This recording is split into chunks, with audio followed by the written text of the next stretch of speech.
کیا بتائیں گے آپ لوگ یہاں پر پڑھائی کر رہے ہیں، یہاں سے جب جاتے ہیں الحمدللہ یہاں ایک آپ کو بہت اچھا ماحول ملتا ہے کہ اس ماحول میں ہمیشہ پنجگانہ نماز پڑھتے ہیں اور دین کی باتیں سیکھنے کو ملتی ہے. لیکن اصل جو امتحان ہے وہ آپ کا باہر ہوتا ہے. اب جب ایک مارکیٹ میں آپ بیٹھے ہوئے رہتے ہیں، یہی کا کوئی اگر حفاظ کرام جوہر کا آسان ہوگا اور وہ بیٹھے ہوئے رہیں گے نماز پڑھنے کے لیے نہیں جائیں گے تو اور لوگوں کا دماغ بدلے ہوئے ہوگا کہ نہیں بھائی یہ تو خود نماز کے لیے نہیں جا رہا ہے. دیکھیے ہمیشہ تقریر کرتا ہے، لمبا لمبا بھاشن دیتا ہے، اسپیچ دیتا ہے، یہ نماز پڑھنے کے لیے نہیں جاتا ہے. تو ہمیں سب سے پہلے عملی جامہ پہننا ہوگا. جب تک آپ اپنا جو ویژن ہے اگر اس کو کلیئر نہیں کریں گے تو چیزیں آپ کو صاف دیکھنے کو ملے گی. ہم آپ کو اتنا کہنا چاہیں گے کہ آپ یہاں پر تعلیم حاصل کر کے بھی بہت آگے جا سکتے ہیں. آج دنیا میں بہت سارے جو موٹیویشنل اسپیکر ہیں زیادہ تر مدرسے سے فارغ اور زیادہ تر بڑے بزرگ والے دین سے ان کی محبت ہے اور ان سے لگے ہوئے ہیں، اس لیے بہت کامیاب لوگ. زیادہ تر مسلم گاؤں میں صفائی. اب اس کو کیا کہیں گے؟ یہ تو کوئی نیتا جا کر کے ہر دن جھاڑو نہیں لگائے گا نا. تو اس کو بتانے والا ہونا چاہیے کوئی نہ کوئی کہ بھائی صفائی آدھا ایمان ہے، تو اسے ہمیں اپنے اندر امپلیمنٹ کرنا ہوگا. ہمیں یہ چیز بتانا ہوگا لوگوں کو کہ صفائی آدھا ایمان ہے، کر کے بھی دکھانا ہوگا. اور اب اسی علاقے میں ہم آپ کو نر مسلم گاؤں میں لے کے جائیں گے. تو جو نر مسلم لوگوں کے گھر ہم جاتے ہیں تو بہت ہی صاف ستھرا طریقہ سے ان کا گھر ملتا ہے. اگر آپ ان کے گھروں میں جائیں گے بیٹھیں گے تو آپ کو لگے گا نہیں صاف ستھرا کیا ہوا ہے گھر، بہت صاف صفائی کرتے ہیں لوگ. ہر دن صبح مان لیجیے وہ گوبر سے ہی لیپتے ہیں لیکن لیپتے ہیں ضرور، ہر دن صفائی کرتے ہیں.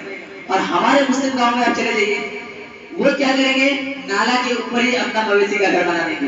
جو نالا کو پانی نکالنے کے لیے بنایا جاتا ہے اور اسی نالا کے اوپر اپنا مویشی کا گھر بنا دیں گے. اور پھر کیا بولیں گے کہ نہیں نیتا لوگ کام نہیں کرتا.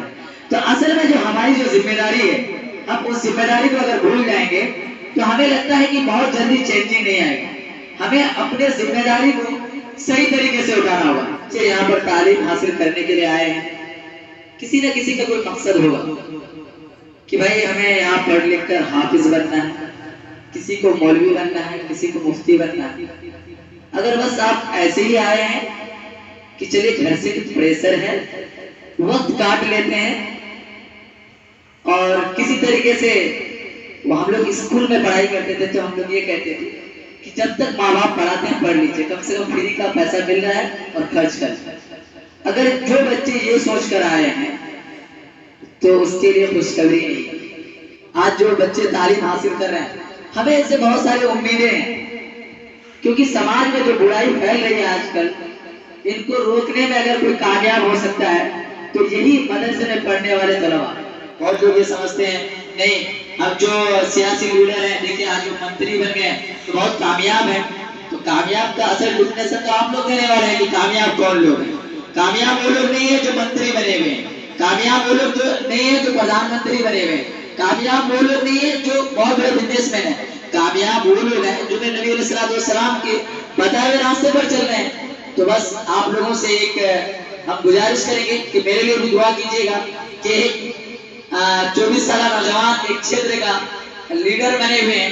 بہت ساری غلطیاں ہو جاتی ہیں ہم لوگوں سے، لیکن اتنی دعا ضرور کیجیے گا، خاص کر کے دعا کیجیے گا کہ حرام چیزوں سے ہم بچیں اور حرام پیسوں سے بچیں، جو گھسخوری کا پیسہ آتا ہے اس سے بچیں. ہم ہمیشہ لوگوں کو بولتے ہیں کہ میرے لیے کم سے کم یہ دعا کیجیے گا.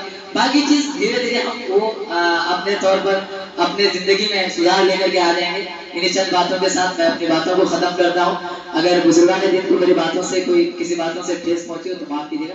السلام علیکم.